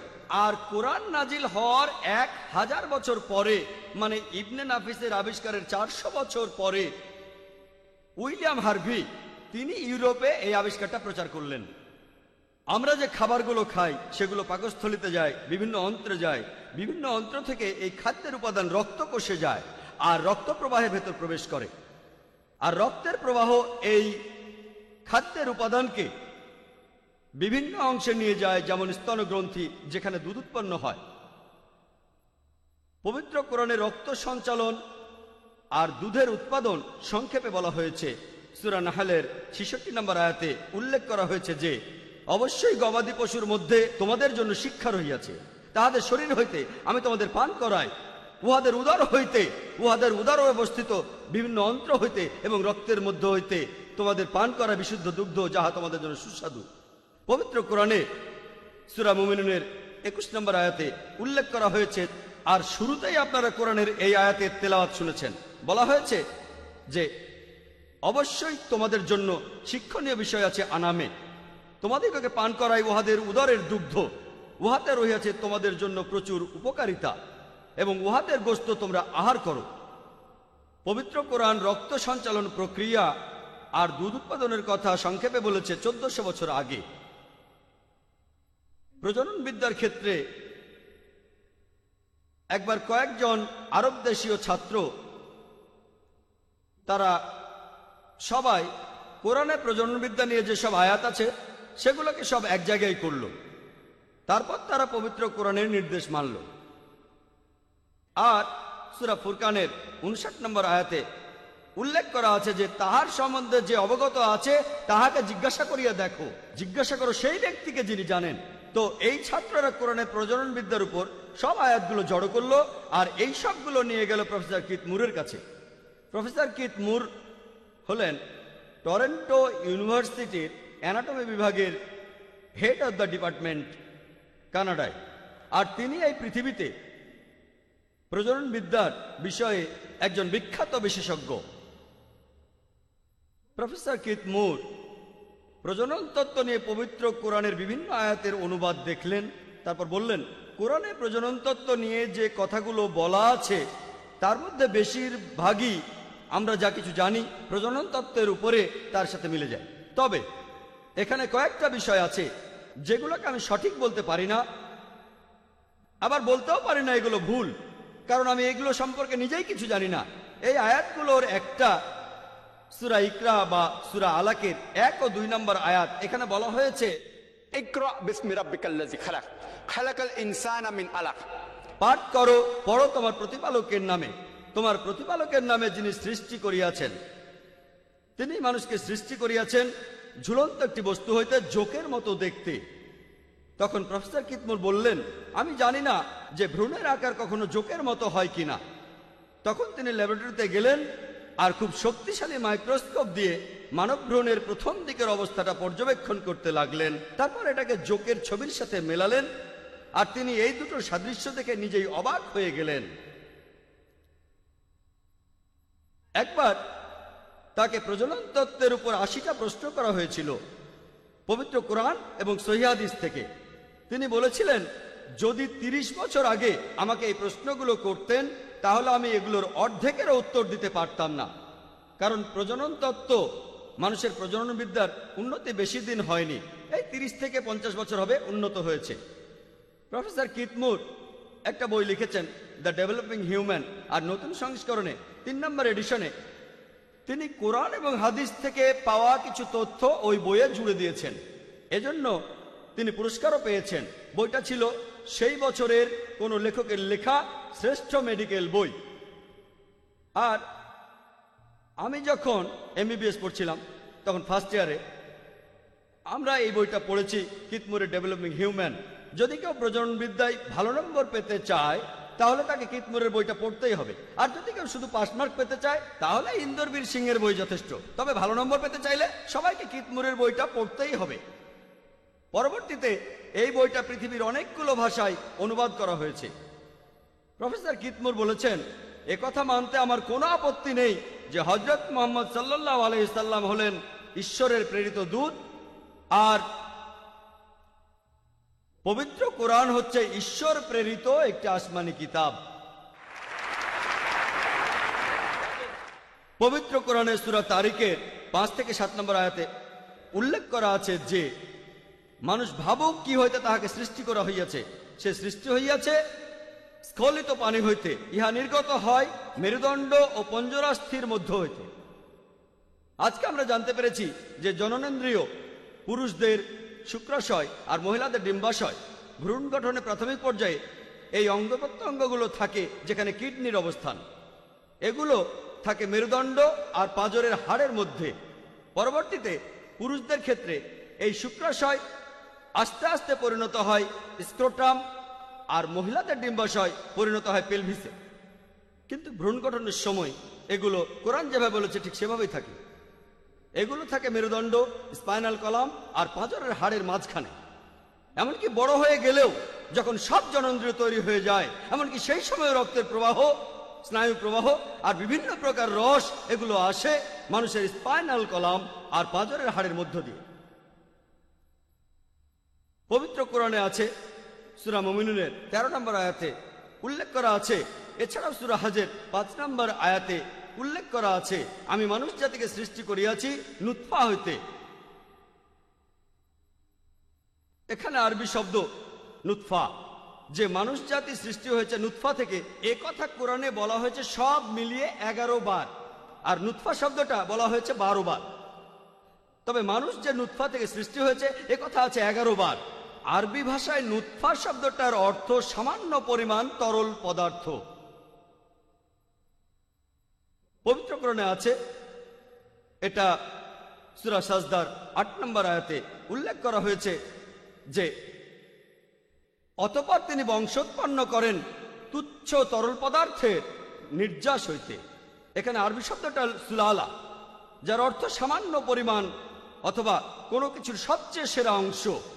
আর আজকে আমরা জানতে পেরেছি যে শুধুমাত্র একটা শুক্রাণুই ডিম্বাণুর সাথে মিলিত হয়, আর পুরুষের শরীর থেকে নির্গত হওয়া লক্ষ লক্ষ শুক্রাণুর মধ্যে কেবলমাত্র একটি শুক্রাণু ডিম্বাণুর সাথে মিলিত হয়ে একটি ভ্রূণ উৎপন্ন করে। পবিত্র কোরআনে এটাকে বলছে সুলালা, সবচেয়ে শ্রেষ্ঠ অংশ অথবা নুতফা, খুব সামান্য পরিমাণ। পবিত্র কোরআনের সূরা ইনসানে 2 নম্বর আয়াতে উল্লেখ করা আছে ইন্না খালাকনাল ইনসানা মিন নুতফাতিন আমশাজ। এখানে আরবিতে আছে লুৎফাতিন আমসাজ, অর্থাৎ আমি মানুষকে সৃষ্টি করিয়াছি তুচ্ছ তরল পদার্থের নির্যাস হইতে। লুৎফাতিন আমসাজ, তুচ্ছ তরল পদার্থের নির্যাস হইতে। এরপরে যেটা হয় যে শুক্রাণু আর ডিম্বাণু মিলে ভ্রূণ তৈরি হয়, তখনও এটা নুৎফায় থাকে, তুচ্ছ তরল পদার্থ। এটা দিয়ে আরো বোঝানো যায় শুক্রাণু তরল পদার্থকে, যেখানে বিভিন্ন গ্রন্থি থেকে নিঃসৃত হওয়া রস থাকে, যেমন শুক্রাশয় থেকে রস নিঃসৃত হয়, স্পারমাটোজোয়া। এখানে আরো রস নিঃসৃত হয় সেমাইনাল ভেসিকল থেকে, সেমাইনাল রস। এর মধ্যেই থাকে স্পারমাটোজোয়া, কিন্তু এখানে উর্বর করার কোনো এজেন্ট থাকে না। এছাড়াও এর সাথে মূত্রগ্রন্থির সংযোগ আছে। এ কারণেই শুক্রাণু তরল হয় এবং এতে বিশেষ ঘ্রাণ পাওয়া যায়। এছাড়াও মূত্রনালীর সাথে যে গ্রন্থিগুলি রয়েছে, কুপার্স গ্ল্যান্ড অথবা লিটার্স গ্ল্যান্ড, এ কারণেই পুরুষের নিঃসৃত শুক্রাণু কিছুটা আঠালো হয়। পবিত্রকরণ এখানে বলছে নুতফাতিন আমসাজ, তুচ্ছ তরল পদার্থের নির্যাস হইতে। শুক্রাণু এবং ডিম্বাণু এই তরল পদার্থে আবৃত থাকে, আর এভাবেই মানব শিশুর ভ্রূণ উৎপন্ন হয়। পবিত্র কোরআনে সূরা জুমা এর 6 নম্বর আয়াতে উল্লেখ করা হয়েছে, আমি তোমাদিগকে সৃষ্টি করিয়াছি মাতৃগর্ভের ভেতর বিভিন্ন স্তরে, একটার পর আরেকটা 3 প্রকার অন্ধকারের ভেতর। প্রফেসর কিতমোর বলেছেন মাতৃগর্ভের ভেতর এই 3টি অন্ধকার: ইন্টেরিয়র অ্যাবডোমিনাল ওয়াল, ইউটেরাইন ওয়াল, অ্যামনিওকার্ডিওনিক মেমব্রেন। পবিত্র কোরআন এছাড়াও কথা বলছে জেনেটিক্স নিয়ে। কোরআনেই আছে সূরা নাজামের 45-46 নম্বর আয়াতে উল্লেখ করা আছে যে তিনি মানুষকে সৃষ্টি করিয়াছেন এবং উহাদের তৈরি করেন পুরুষ ও নারী রূপে সামান্য পরিমাণ শুক্রবিন্দু হইতে, যখন উহা স্খলিত হয়। এখানে এটাই স্বাভাবিক, যেটা স্খলিত হচ্ছে সেটা পুরুষের শুক্র। কোরআন বলছে পুরুষের শুক্র দিয়েই সন্তানের লিঙ্গ নির্ধারিত হয়। কোরআনে এই কথাটা আবারও বলা হয়েছে। আর সূরা কিয়ামত 37-39 আয়াতে উল্লেখ করা আছে, আমি মানুষ জাতিকে সৃষ্টি করিয়াছি খুব সামান্য পরিমাণ শুক্রবিন্দু হইতে, অতঃপর সে পরিণত হয় আলাকায়, জোকের মতো একটি বস্তু, তারপর আমি তাকে আকৃতি দান করি, তারপর সৃষ্টি হয় যুগল পুরুষ ও নারীতে। এখানে আরবি শব্দ লুৎফাতাম মিন মানি ইউমনা, অর্থাৎ খুব সামান্য পরিমাণ শুক্রবিন্দু। কোরআন বলছে সন্তানের লিঙ্গ নির্ধারণের জন্য খুব সামান্য পরিমাণে শুক্রবিন্দু প্রয়োজন। আজকের দিনে বিজ্ঞানের সাহায্যে আমরা জানি যে সন্তানের লিঙ্গ কি হবে সেটা নির্ভর করে 23 জোড়া ক্রোমোজোমের জোড়ার উপরে। আর পুরুষের নির্গত শুক্রাণু নির্ধারণ করে যে সন্তানের লিঙ্গ আসলে কি হবে। যদি এটা হয় এক্স এক্স তাহলে নারী, আর যদি হয় এক্স ওয়াই তাহলে পুরুষ। কোরআন এই কথা বলে গেছে 1400 বছর আগে। আমাদের সমাজে দেখবেন, বিশেষ করে ইন্ডিয়ার সমাজে, কারণটা আসলে তারাই ভালো বলতে পারবেন, মানুষ আশা করে তাদের ছেলে হবে। আর যদি কোনো লোকের স্ত্রী, যদি সেই মহিলার কোনো মেয়ে হয়, এক্ষেত্রে মহিলার শাশুড়ি সেই মহিলাকে দোষ দেন।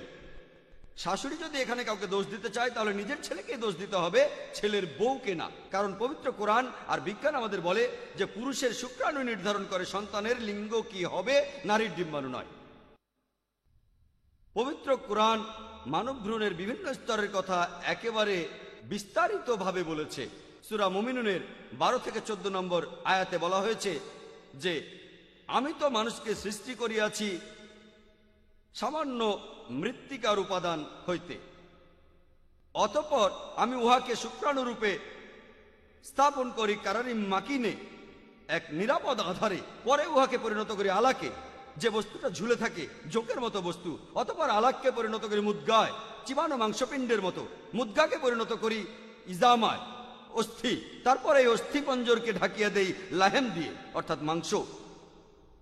অবশেষে উহাকে গড়িয়া তুলি অন্য এক সৃষ্টিরূপে। অতএব সর্বোত্তম স্রষ্টা আল্লাহ কত মহান। পবিত্র কোরআনে সূরা মুমিনুনের এই 12 থেকে 14 নম্বর আয়াত মানব ভ্রূণের বিভিন্ন স্তর নিয়ে বিস্তারিত কথা বলেছে। প্রথমে বলা হচ্ছে আল্লাহ নুতফাকে রাখেন, সামান্য পরিমাণ তরল পদার্থকে রাখেন কারারিম মাকিনে, এক নিরাপদ আধারে। আধুনিক প্রজননবিদ্যা বলে যে মানব শিশুর ভ্রূণকে মায়ের গর্ভে রক্ষা করে মায়ের মেরুদণ্ড আর পোস্টেরিয়র ওয়াল রক্ষা করে। প্রথমে রক্ষা করে ইন্টেরিয়র অ্যাবডোমিনাল ওয়াল, ইউটেরাইন ওয়াল আর অ্যামনিওকার্ডিওনিক মেমব্রেন, 3টি স্তরে। তারপর উহাকে পরিণত করি আলাকায়, জোকের মতো দেখতে বস্তু, যে বস্তুটা ঝুলে থাকে। এখানে আরবি শব্দ আলাকার 3টি অর্থ রয়েছে। যে বস্তুটা ঝুলে থাকে, জোকের মতো দেখতে বস্তু, আরেকটা অর্থ হলো রক্তপিণ্ড। আলহামদুলিল্লাহ, এখানে 3টি অর্থকে প্রয়োগ করা যায়, কারণ প্রাথমিকভাবে মানব ভ্রূণ তার মায়ের জরায়ুর ভেতরে ঝুলে থাকে। একে দেখায় অনেকটা জোকের মতো, আর প্রফেসর মুর পরীক্ষা করে বলেছেন এটা ব্যবহার জোকের মতো। এই ভ্রূণ তখন রক্ত চুষে মায়ের শরীর থেকে এই ভ্রূণ রক্ত আর খাদ্য গ্রহণ করে। আর এই পর্যায়ে যদি গর্ভপাত ঘটানো হয় তখন এই ভ্রূণকে দেখায় একটি রক্তপিণ্ডের মতো, তাহলে কোরআন একটি শব্দ দিয়ে 3টি অর্থ প্রকাশ করছে, আর 3টি প্রয়োগ করা যায়। কোরআনে এই আলাকা শব্দটার ব্যবহার করা হয়েছে সব মিলিয়ে 6 বার। 2 বার সূরা মুমিনুনের 12 নম্বর আয়াত থেকে 14 নম্বর আয়াতে, সূরা হাজের 5 নম্বর আয়াতে 1 বার, সূরা গাফিরের 67 নম্বর আয়াতে 1 বার, সূরা কিয়ামার 38 নম্বর আয়াতে 1 বার, সবশেষে 1 বার সূরা ইকরার 2 নম্বর আয়াতে উল্লেখ করা হয়েছে। সব মিলিয়ে 6 বার বলা হয়েছে। আগেকার দিনে সপ্তদশ শতাব্দীতে লোকেরা ভাবত যে শুক্রাণু এর মধ্যে খুব ছোট্ট একটা মানুষ থাকে। একটা ছোট্ট মানুষ শুক্রাণুর মাথার কাছে অবস্থান করে, যেটা পরবর্তীতে মায়ের জরায়ুর ভেতরে বড় হয়। এভাবেই মানব শিশু জন্ম নেয়। এই মতবাদ বিশ্বাস করতেন জেমস ওয়ামারড্যাম, যিনি পারফরমেশন থিওরির প্রবর্তক। পরে তারা দেখলো যে ডিম্বাণু আকারে শুক্রাণুর চেয়ে বড়। তখন ডিগ্রাফ ও অন্যান্য বিজ্ঞানীরা বললেন যে পুরুষের শুক্রাণু এই ক্ষুদ্র মানুষটাকে ঢেকে রাখে না, আসলে ডিম্বাণুর ভেতরে এই ক্ষুদ্র মানুষটা থাকে।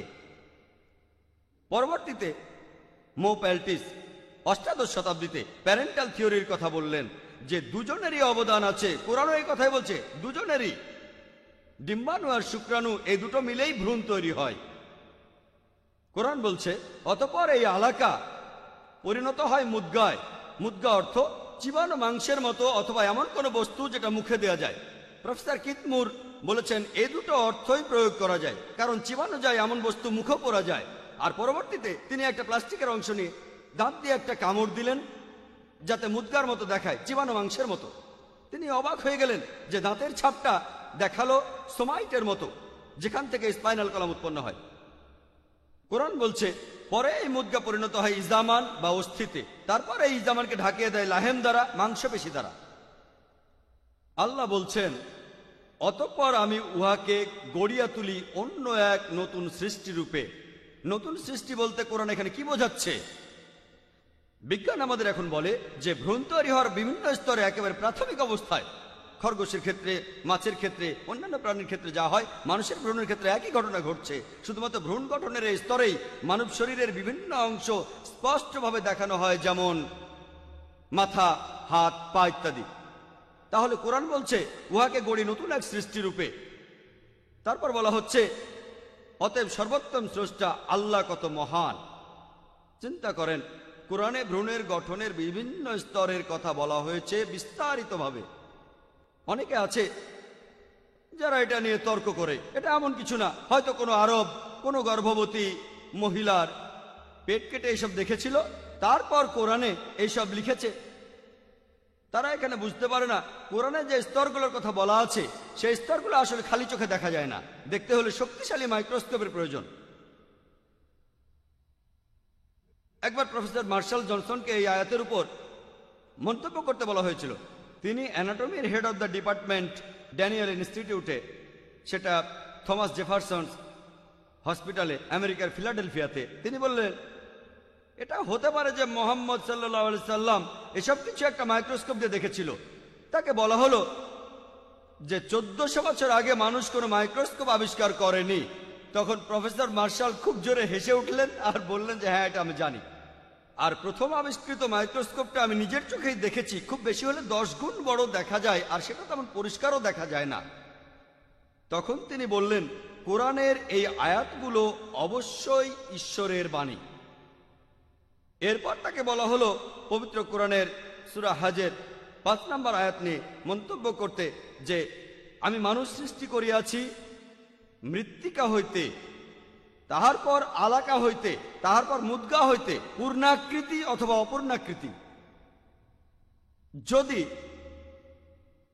এই পর্যায়ের ভ্রূণকে ব্যবচ্ছেদ করা হয় আর ভালোভাবে পর্যবেক্ষণ করা হয়, যদি ভেতরের অংশগুলো ব্যবচ্ছেদ করা হয়, আপনারা দেখতে পাবেন যে ভ্রূণের ভেতরে কিছু কিছু অঙ্গ প্রত্যঙ্গ পুরোপুরি তৈরি হয়েছে আর কিছু কিছু অঙ্গ প্রত্যঙ্গ অপরিপূর্ণ। তখন প্রফেসর মার্শাল বললেন, আমি যদি বলি এটা হচ্ছে একটা নতুন সৃষ্টি, তখন আমি শুধু পূর্ণাকৃতির অঙ্গ প্রত্যঙ্গের কথা বলছি, আর যদি বলি এটা অসম্পূর্ণ সৃষ্টি, তখন আমি বলছি শুধু অপূর্ণাকৃতি অঙ্গ প্রত্যঙ্গ নিয়ে। পবিত্র কোরআনের বর্ণনাটাই এখানে সবচেয়ে সুন্দর, যে পূর্ণাকৃতি এবং অপূর্ণাকৃতির অঙ্গ প্রত্যঙ্গ।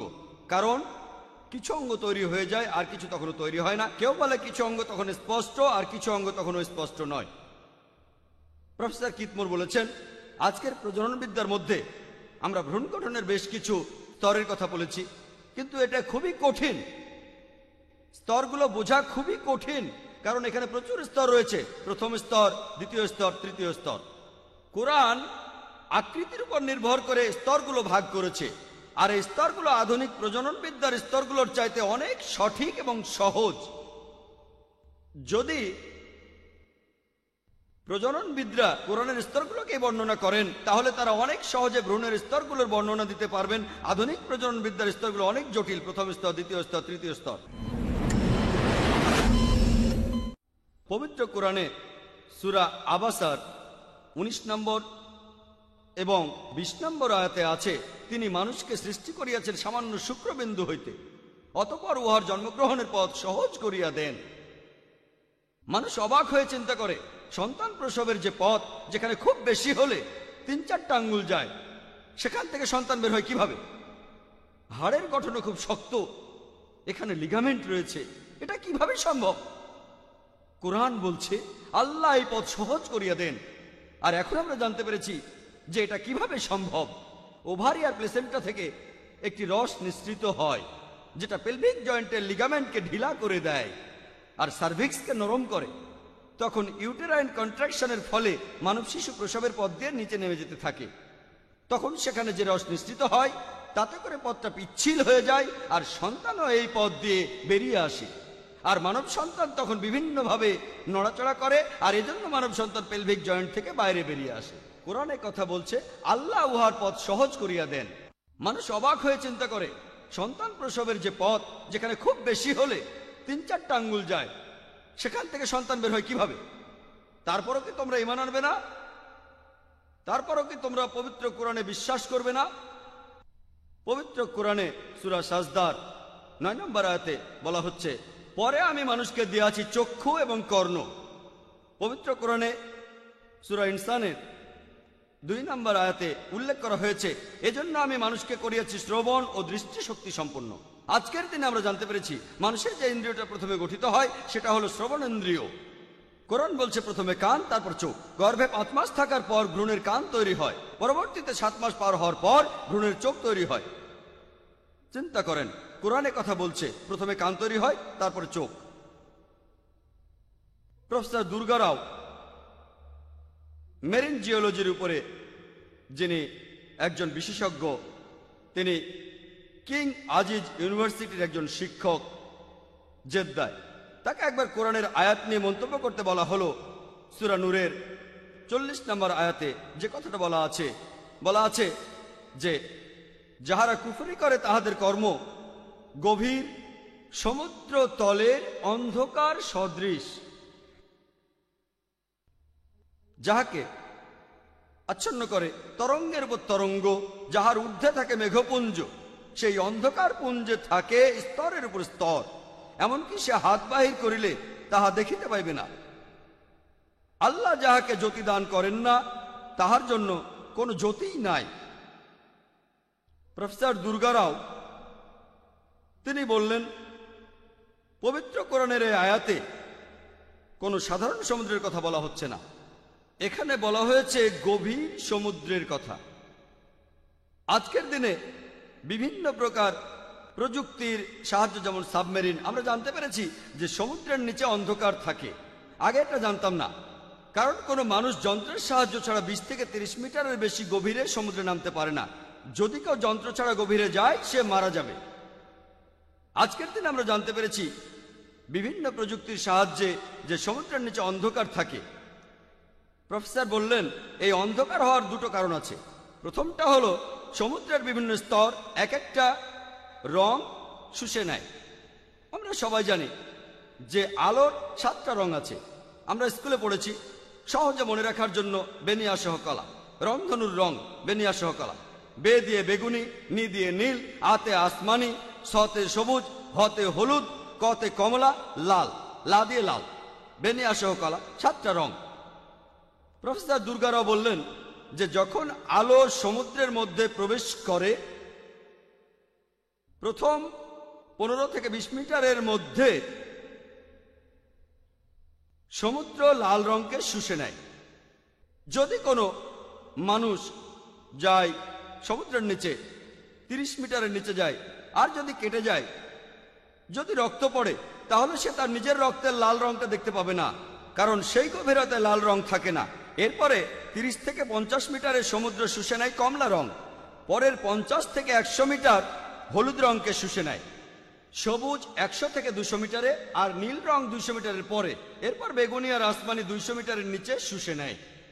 তাহলে সমুদ্রের তলার অন্ধকারের কারণ সমুদ্রের বিভিন্ন স্তর আলো বিভিন্ন রংকে একে একে শুষে নেয়। আর এই অন্ধকারের দ্বিতীয় কারণটা হলো, প্রফেসর দুর্গারাও বলেছেন, এটা বিভিন্ন অন্তরায়ের কারণ। যেমন মেঘ, সূর্যের আলো যখন মেঘের উপর পড়ে, মেঘ সেই আলো শুষে নেয়, তাই মেঘের নিচের দিকে অন্ধকার থাকে। তারপর এই আলো ছড়িয়ে পড়ে, এই আলো যখন ছড়িয়ে পড়ে তখন সেটা সমুদ্রের পানির উপরে গিয়ে পড়ে, এটা দ্বিতীয় অন্তরায়। সমুদ্রের পানি এই আলোকে প্রতিফলিত করে। সমুদ্র স্রোতের উপরের পানি, এখানে যে আলোগুলো প্রতিফলিত হয় না, সেগুলো সমুদ্রের ভেতর প্রবেশ করে। এ কারণে সমুদ্রের পানিতে 2 ধরনের স্তর রয়েছে, স্রোতের উপরের স্তর আর গভীরের স্তর। উপরের স্তরের পানি উষ্ণ এবং স্বচ্ছ, নিচের স্তরগুলো অন্ধকার। আর সমুদ্রের এই উপরের স্তর আর গভীরের স্তরের পানি, এই দুটো স্তরের পানি মধ্যবর্তী স্রোত দিয়ে আলাদা থাকে। আমরা আগে এটা জানতাম না যে মধ্যবর্তী স্রোত এটাকে আলাদা রাখে, আমরা শুধু উপরের স্রোতের কথা জানতাম। কিছুদিন আগে আমরা 20 শতাব্দীতে জানতে পেরেছি যে সমুদ্রের পানির ভেতরেও কিছু স্রোত থাকে, এটাকে বলা হয় মধ্যবর্তী স্রোত। এটা দিয়ে এই সমুদ্রের উপরের পানি আর নিচের পানি আলাদা করে রাখে। চিন্তা করেন, কোরআনে কথা বলেছে, যারা কুফরি করে তাদের কাজকর্মগুলো আসলে গভীর সমুদ্রের নিচের অন্ধকারের মতো, তাকে আচ্ছন্ন করে তরঙ্গের উপর তরঙ্গ। তার অর্থ গভীরের স্তর আছে, মধ্যবর্তী স্রোত আছে, আর উপরের স্রোত রয়েছে। এরপরে আরো আছে, উপরে থাকে অন্ধকার মেঘ, মেঘ অন্তরায়ের কাজ করে। মেঘের মধ্যেও স্তর আছে, যদি কেউ তার হাত বের করে সে কিছুই দেখতে পাবে না। আল্লাহ যাকে জ্যোতি দান করেন শুধু সেই দেখতে পায়। এমনকি যে মাছগুলো সমুদ্রের গভীরে থাকে, তারাও নিজের আলো ছাড়া কিছুই দেখতে পায় না, তাদের নিজেদেরই আলো রয়েছে। এমনকি সাবমেরিন যখন সমুদ্রের নিচে যায়, সেখানেও আলোর ব্যবস্থা থাকে, তা না হলে সমুদ্রের নিচে কিছুই দেখা যায় না। প্রফেসর দুর্গারাওকে প্রশ্ন করা হলো, কিভাবে কোরআন 1400 বছর আগে এই কথাগুলো বলেছে। তিনি বললেন, কোনো মানুষের পক্ষে এই আয়াতগুলো লেখা অসম্ভব। পবিত্র কোরআন তাহলে অবশ্যই ঈশ্বরের বাণী। পবিত্র কোরআনের সূরা কিয়ামার 3 ও 4 নম্বর আয়াতে বলা হয়েছে, অবিশ্বাসীরা প্রশ্ন করে যে কিভাবে আল্লাহ সুবহানাহু ওয়া তাআলা আমাদের অস্থিসমূহকে একত্রিত করিবেন। আল্লাহ বলিয়াছেন, আমি কেবলমাত্র অস্থিসমূহকে একত্রিত করিব না, বস্তুত আমি তাহাদের অঙ্গুলির অগ্রভাগ পর্যন্ত সুবিন্যস্ত করিতে সক্ষম। অবিশ্বাসীরা বলে, কবর দেওয়া হলে আমাদের হাড়গোড় সব আলাদা হয়ে গেলে কিভাবে আল্লাহ সুবহানাহু ওয়া তাআলা সেই কিয়ামতের দিন হাড়গোড়কে আবার এক জায়গায় আনবেন। আল্লাহ বলেছেন, তিনি শুধুমাত্র হাড়গোড়কেই একত্রিত করবেন না, তিনি প্রত্যেক মানুষের আঙ্গুলের অগ্রভাগ পর্যন্ত সঠিকভাবে পুনর্বিন্যস্ত করবেন। এখানে মানুষের আঙ্গুলের ছাপের কথা বলা হচ্ছে, যেটা আবিষ্কার করেছেন স্যার ফ্রান্সিস গোল্ড 1880 সালে। তিনি বলেছিলেন যে দুইজন মানুষের আঙ্গুলের ছাপ কোনো দিন কোনো সময় একই রকম হবে না। আর এজন্য পুলিশ, সিআইডি, সিআইএ, এফবিআই তারা অপরাধীদের ধরার জন্য আঙ্গুলের ছাপ পরীক্ষা করে। পবিত্র কোরআন এই কথা বলেছে 1400 বছর আগে। আল্লাহ শুধু হাড়গোড়কে একত্রিত করবেন না, তিনি প্রত্যেক মানুষের আঙ্গুলের অগ্রভাগ পর্যন্ত সঠিকভাবে পুনর্বিন্যস্ত করবেন। আল্লাহ সুবহানাহু ওয়া তাআলা প্রশ্ন করেছেন সূরা নিসার 82 নম্বর আয়াতে, বলেছেন أفلا يدبرون القرآن ولو كان من عند غير الله لوجدوا فيه اختلافا كثيرا। তবে কি তাহারা কোরআন সম্বন্ধে অনুধাবন করে না? তাহারা কি কোরআন সম্পর্কে এই সত্যটা বুঝিতে পারে না? যদি ইহা আল্লাহ ব্যতীত অন্য কাহার নিকট হইতে আসিত, তবে উহাতে অনেক অসঙ্গতি থাকিত, তাহা হইলে উহাতে অনেক অসামঞ্জস্য থাকিত। কোরআন আপনাদের সবাইকে চ্যালেঞ্জ করছে, এই হলো কোরআন শরীফ। যদি পারেন তাহলে মাত্র একটা অসঙ্গতি খুঁজে বের করুন, যদি পারেন তাহলে এতে মাত্র একটি ভুল খুঁজে বের করুন। কোরআন সবাইকে চ্যালেঞ্জ করছে, ওপেন চ্যালেঞ্জ। কেন আপনারা কোরআনের সত্যটাকে বুঝতে পারছেন না? যদি এটা আল্লাহ ছাড়া অন্য কারো কাছ থেকে আসতো, তাহলে এতে অনেক অসঙ্গতি থাকতো। আমার বক্তৃতা শেষ করার আগে আমি প্রফেসর তাগাদা সনের কথা বলবো। আগেকার দিনে ডাক্তাররা ভাবতো শুধুমাত্র ব্রেনের কারণে আমরা ব্যথা অনুভব করি। এখন আমরা জানি আমাদের চামড়ার নিচে কিছু রিসেপ্টর আছে, যেগুলোকে বলা হয় পেইন রিসেপ্টর। এগুলোর কারণে আমরা ব্যথা অনুভব করতে পারি। আর যখন কোনো রুগী পুড়ে গেলে ডাক্তারের কাছে আসে, ডাক্তার একটা পিন নিয়ে পোড়া জায়গায় খোঁচাতে থাকে। যদি রোগী ব্যথা অনুভব করে, ডাক্তার খুব খুশি হন। তার অর্থ শুধুমাত্র উপরে চামড়াটা পড়েছে, পেইন রিসেপ্টরের কোনো ক্ষতি হয়নি। যদি রোগী ব্যথা অনুভব না করে, পোড়াটা বেশ গভীর, পেইন রিসেপ্টর নষ্ট হয়ে গেছে।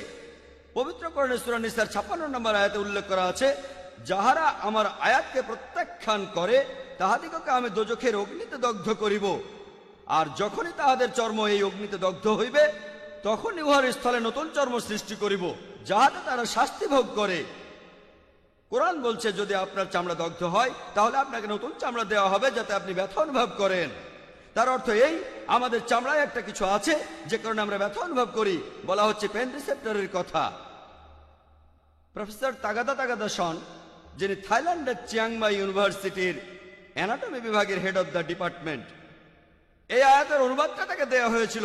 তারপর তিনি পেইন রিসেপ্টর নিয়ে অনেক গবেষণা করেছিলেন। তিনি বললেন এটা অসম্ভব যে এটা কোরআনে লেখা আছে। আমরা কিছুদিন আগে জানলাম এটা কিভাবে সম্ভব। তিনি একথা মানলেন না। পরবর্তীতে পবিত্র কোরআন নিয়ে ভালোভাবে পড়লেন, কোরআন ভালোভাবে পরীক্ষা করলেন, তারপর একমত হলেন।